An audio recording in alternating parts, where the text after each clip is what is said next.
20h sur Camnews 24 et ITFM émettant depuis Garoua, votre source d'information, mesdames, messieurs. Ce dimanche 20 juillet 2021, le journal s'ouvre avec des développements politiques majeurs. Présidentiel 2021, Maurice Kamto, figure de proue de l'opposition camerounaise, a animé une conférence de presse conjointe avec le Manidem et l'APC hier samedi à Yaoundé.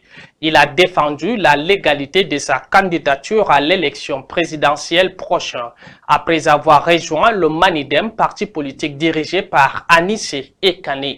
Les détails en ouverture de ce journal. Ukraine a proposé à la Russie de tenir de nouveau pourparlers la semaine prochaine, a annoncé samedi 19 juillet le président Vladimir Zelensky, quelques jours après avoir obtenu de Donald Trump la reprise des livraisons d'armes américaines. C'est tout pour les titres et retrouvons-nous après cette transition.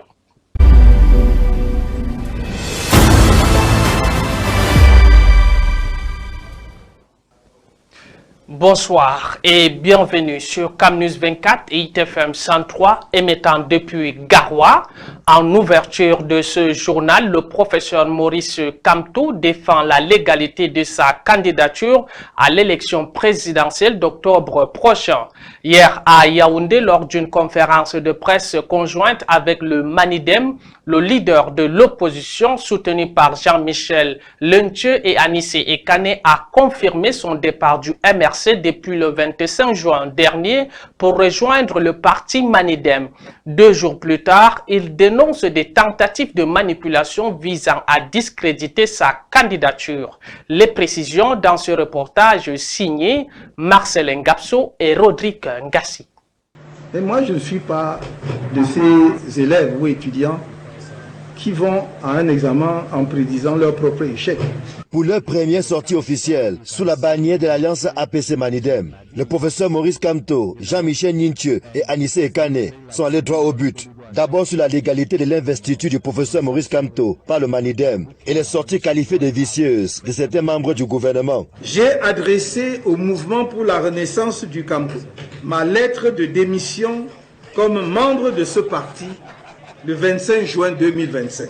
J'ai adhéré ensuite au mouvement africain pour la nouvelle indépendance et la démocratie Manidem, avec lequel nous étions en discussion depuis plusieurs mois et j'ai adressé cette demande d'adhésion le 27 juin 2025. Et le 16 juillet 2025, j'ai été investi par le Manidem comme candidat à l'élection présidentielle du 12 octobre 2025. Sur la décision prise par le Manidem d'investir le professeur Maurice Kamto, Anissé Ekane ne mâche pas les mots.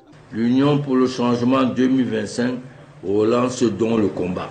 Parce que l'écrasante majorité des Camerounais et des Camerounaises n'est plus d'accord avec la corruption, la pauvreté, la violence injustifiée et endémique, le sectarisme, les divisions artificielles, le pillage économique, l'abrutissement moral et la destruction de nos cultures produits du RDPC. Et comme on dit certains, nous avons déjà mis un Zolo à Biya et compagnie. Le peuple du changement mène au score. Des propos corroborés par l'honorable Jean-Michel Leuntieu, pour qui l'avenir du Cameroun passe par l'élection le 12 octobre prochain, du seul candidat qui porte l'espoir de tout un peuple. L'Alliance politique pour le changement, APC, est prête à jouer pleinement son rôle de courroie pour mettre ensemble tous les acteurs politiques disposés à porter la candidature du professeur Kamto au cours de l'élection présidentielle du 12 octobre 2025.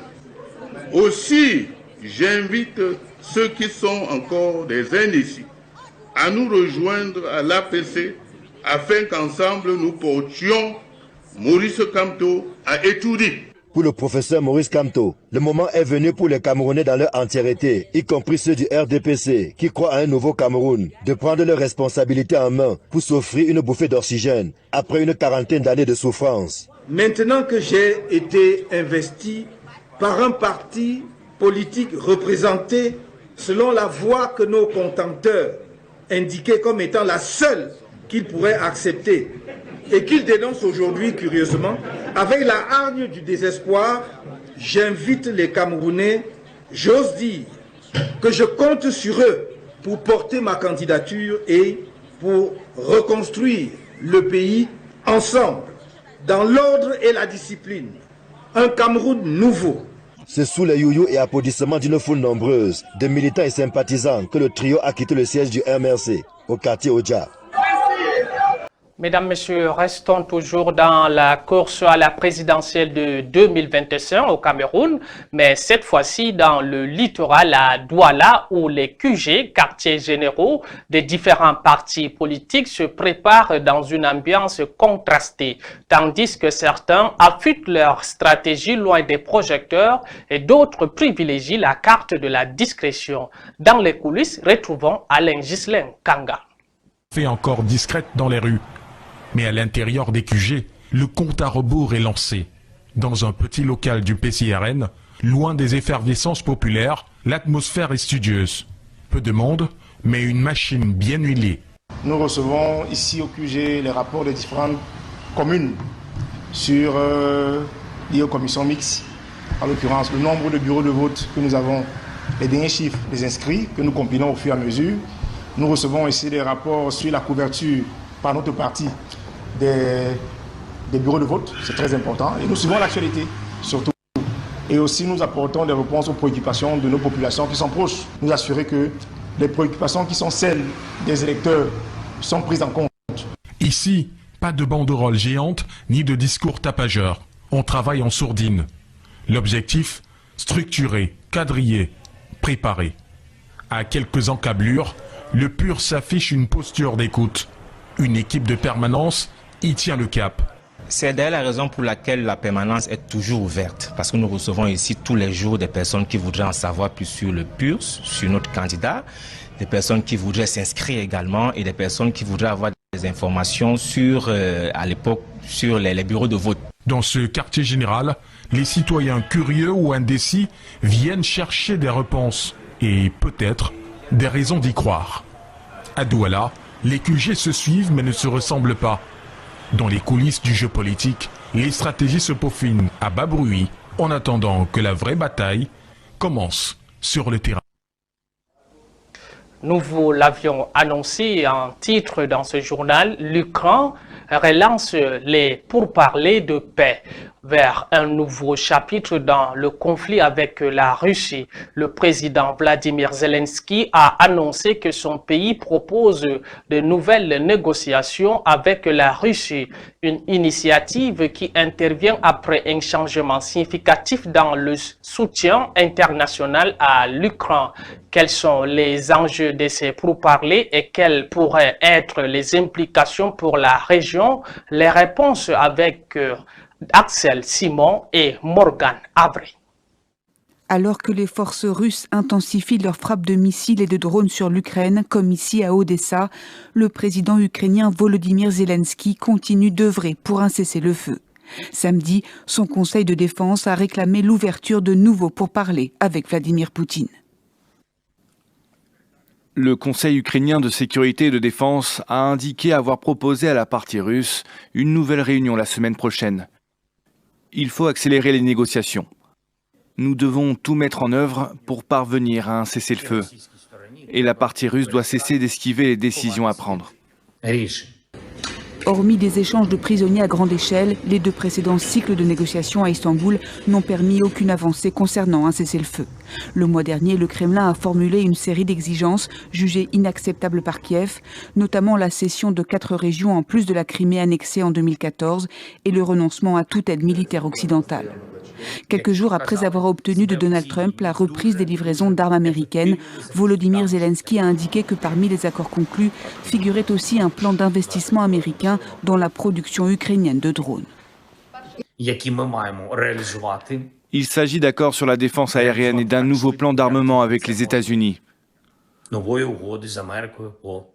Nous sommes prêts à acheter les armes nécessaires et à exporter des armes ukrainiennes de haute technologie vers les États-Unis principalement des drones. Cette semaine, le Kremlin s'est dit prêt à de nouvelles discussions avec l'Ukraine après que Donald Trump a donné à la Russie 50 jours pour négocier un cessez-le-feu, la menaçant de sanctions américaines.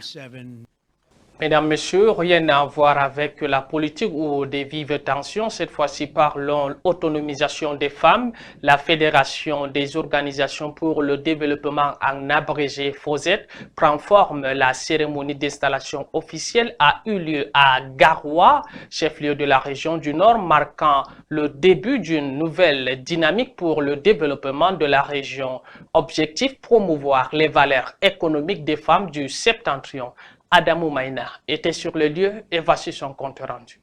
Une nouvelle ère s'ouvre pour les femmes des régions du Septentrion. La Fédération des organisations du Septentrion pour le développement, en abrégé FOSET, a officiellement lancé ses activités. Une initiative qui vise à promouvoir l'autonomisation des femmes dans le nord, l'extrême nord et l'Adamawa. Des centaines de femmes se sont réunies dans cette ville emblématique pour célébrer cette étape cruciale. L'événement a été marqué par la présence d'autorités traditionnelles et religieuses, témoignant de l'importance de cette initiative. Devant un public enthousiaste, Aïssatou Baba Gourine a été élue présidente de la FOSET. Son leadership est perçu comme un symbole d'espoir et de changement pour les femmes du Septentrion. Le projet mis sur pied de la fédération de notre organisation pour le développement du Septentrion est simple, une détermination de femmes et des hommes que nous sommes à apporter notre contribution à améliorer nos conditions de vie. Cette nouvelle association rejoint les rangs des sociétés civiles, marquant un tournant décisif dans la lutte pour les droits des femmes. Le choix d'Aïssatou comme présidente témoigne d'une volonté collective d'avancer vers un avenir meilleur. Ensemble, elle espère bâtir un avenir où chaque femme du Septentrion pourra réaliser son potentiel. Les attentes que nous pouvons formuler en direction de celle-ci sont, la première des choses, c'est renforcer la cohésion sociale. Les objectifs parmi lesquels il y a la lutte contre la vie chère, la cherté de la vie, la lutte contre les inégalités sociales et entre autres, on peut dire ça concourt en droite ligne avec les objectifs du chef de l'État, à savoir l'amélioration des conditions de vie des populations. La FOSET n'est pas seulement une association, c'est le symbole d'une renaissance pour les femmes de cette région. Dans ce journal, nous donnons la place à une catégorie sociale particulièrement vulnérable. Il s'agit des veuves. La Cour royale du canton Bella-Douala s'est faite l'écho de leurs revendications et de leurs aspirations lors d'un débat et de grande importance placé sous le haut patronage de la reine Clarisse Douala-Belle. Compte rendu signé Flore Écoulé. Les veuves sont près de 500 000 au Cameroun. Plus de 90% d'entre elles ignorent leurs droits, notamment en matière d'héritage et de propriété. Leur détresse, souvent tue, résonne pourtant chaque jour dans les palabres reçues par les chefs traditionnels. Face à ce constat, la reine du canton Belle a convoqué un débat éclairant. Prendre acte de toutes les nouvelles dispositions qui sont aujourd'hui dans le cadre juridique pour les accompagner dans leur épanouissement.